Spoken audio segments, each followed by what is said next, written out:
español es una de las lenguas más importantes del mundo. Es el segundo por número de hablantes y se ha dicho que es el idioma para hablar con Dios. Pero, ¿de dónde viene el español?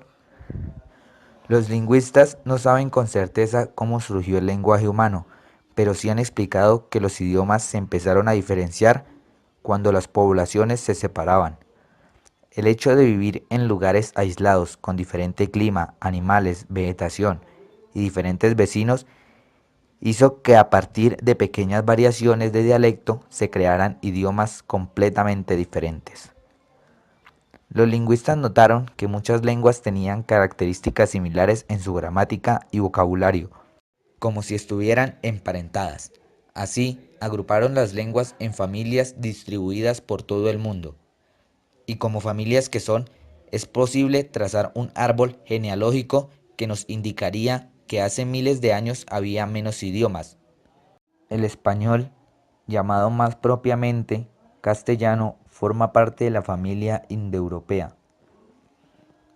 En la península ibérica, en el siglo III a.C., no se hablaba español. Los habitantes eran íberos, celtas y hasta fénicos y griegos. De estas lenguas llamadas de sustrato, tenemos por ejemplo la diferencia entre los conceptos ser y estar, que no existen en otros idiomas y provienen del celta, o palabras como gancho o colmena. Del ibérico viene barranco y del vasco izquierda o chaparro. Entre el siglo III y I a.C., el Imperio Romano conquistó toda la región alrededor del Mediterráneo imponiendo su lengua, el latín.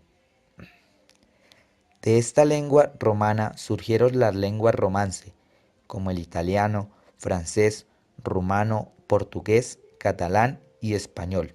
Al mezclarse con las lenguas locales, el latín vulgar, es decir, el latín que hablaba el pueblo, no el idioma culto con el que se escribían los libros, formó varias lenguas, entre ellas la de la región de Castilla, el castellano.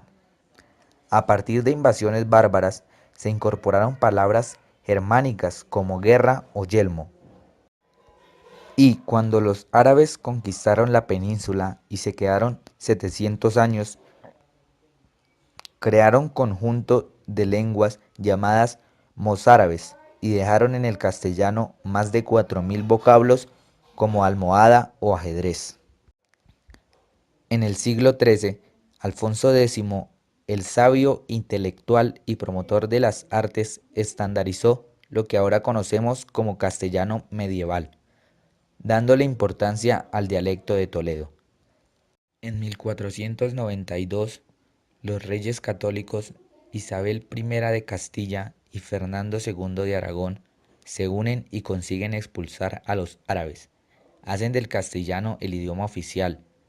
Los eruditos unifican su gramática y su ortografía y lo expanden por todo el país. En el Siglo de Oro surge el español úrico, que aunque ya unificado, aún presenta muchas diferencias regionales. Por ejemplo, en mayor parte de España, la C y la Z tenían pronunciación diferente a la S, pero no en las Islas Canarias ni Andalucía, donde se pronuncian S. Y Sevilla, en Andalucía, era la puerta de enlace de donde partían los conquistadores hacia América. Muchos habían nacido ahí y la mayoría había pasado un buen tiempo en la región. Por eso los latinoamericanos decimos cerveza y no cerveza. Cuando los españoles conquistan América, el castellano se mezcló con las lenguas de sustrato de cada región. México aportó vocablos del náhuatl, como el tamal, chicle o tomate. El quechua de Perú y Bolivia aportó caucho, cóndor y papa.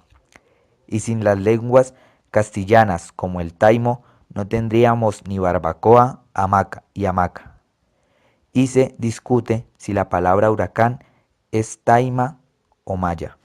La antigüedad se veía que era un libro sagrado y para poder averiguar el sentido de las palabras se tenían que pedir permiso a sus antecesores.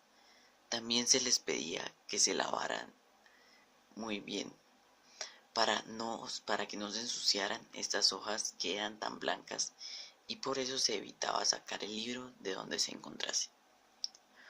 Un aspecto importante en el diccionario es el significado. La interpretación puede cambiar según el uso del contexto que se lee. También podemos encontrar palabras que no tienen variables, tienen solo un significado preciso. Los usos también varían dependiendo el contexto que se le den. El 17 de diciembre del año 2010 surgió la nueva noticia sobre la publicación de la nueva edición de la ortografía de la lengua española, 11 años después de la antigua edición, que fue en 1999.